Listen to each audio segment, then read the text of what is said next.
Hey guys, Lindsay here. I want to explain how I set up every dog's remote and collar when they go home from a board and train. So usually as soon as I get their system, I set it up for that particular dog. This remote is Krish's, so his neck is actually much smaller than that, but I'll let his owners cut the remainder off. It's got a bungee on it so we can snug it tighter so that he'll have better fit. And I also changed the contact points out to thick fur contact points because despite him being such a small dog, his fur is actually really thick, and I found that he was responding to levels that were higher than normal. So like he was in the teens, and really he should be feeling it a little bit lower. That could have just been his excitement level at the time, but I wanted to make sure, so I added the titanium points on there. So this is his remote, and there's a couple of buttons on the remote. There's actually there's 1, 2, 3, 4, 5, there's 6 buttons on this remote. I count this as a button too because it also has a function. So I have a video on how to turn it on, how to charge it, and the different functions of the remote. But this video is just going to be for your specific dog. For if you go through a board and train, this is how I have your remote set up when you get it. So I just turned it on, so I put red to red. Watch the video, guys. I'm not going to go through how to turn them on and everything. Watch that video on our YouTube channel.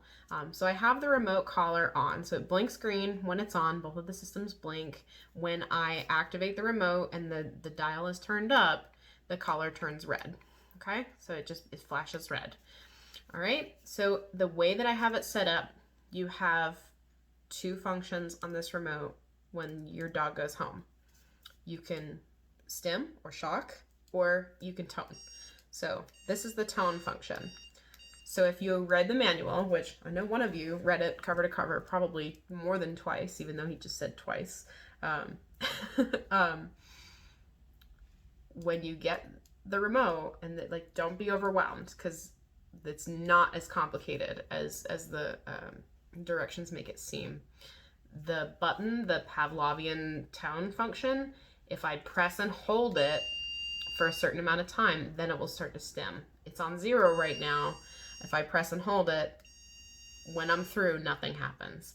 If I turn it up and press and hold, the stim is activated now. So you see that? The light is on, the stim is activated. So whatever number is on the screen, that's how long the stim is activated for. So see how long it takes to shut off. I'm not gonna let off, so.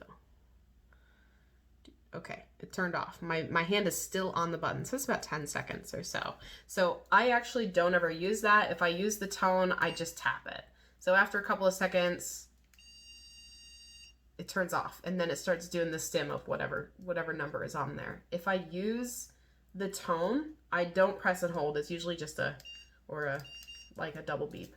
I use that more as a marker as anything else. Most of the dogs that go through a board and train never even know what the tone function is unless the owner specifically asks me, please train my dog on recall with the tone, or please use the tone as a no marker for my dog. So it all depends on the dog and what the folks want. The reason that I set it to tone is because if I do not set it to tone, it's automatically set to vibrate.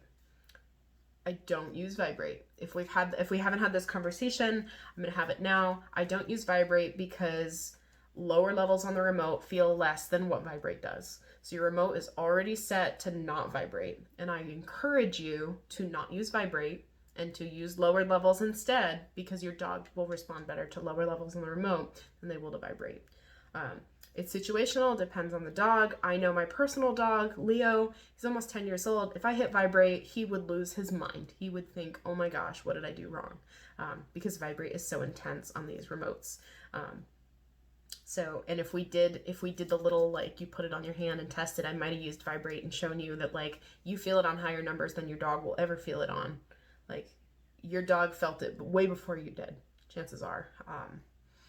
So vibrate, everybody feels vibrate. Not everybody feels 5 or 6 on the remote. I know a couple people didn't feel it till 12 or 13. So it's always something to remember. I don't use vibrate, so your remote is not ever set up to vibrate. The 2 buttons here, these are the stim buttons. If you have one dog, I have a couple of people, maybe not this group, but I have a couple of people that have a 2-dog system, and each button is for a different dog.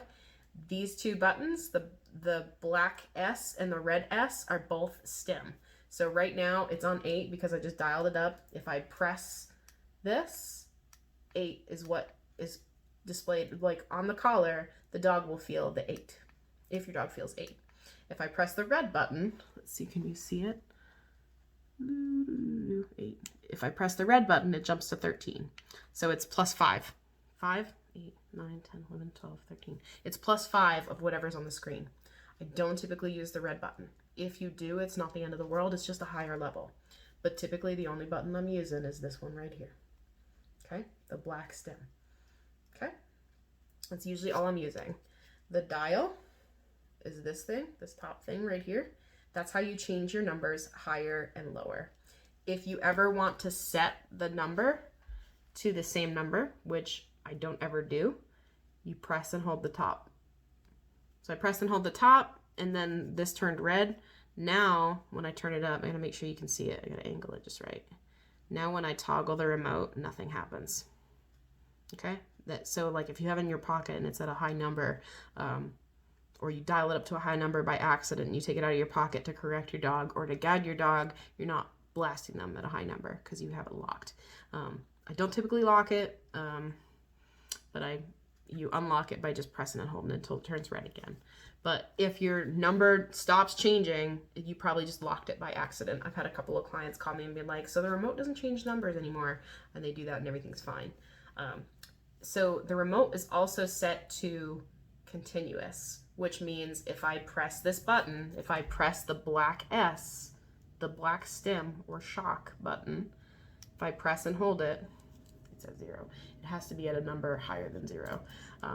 If I press and hold that black button, this stays on until I let off the button or until about 10 seconds. So button on, it stays on. You can also just tap the button. That's the momentary stim, but without ever using momentary. So you can set your remote to momentary if you want to, but I would rather just toggle it myself because I can just tap it, or I can press and hold. So it all depends on what you want to do with the dog.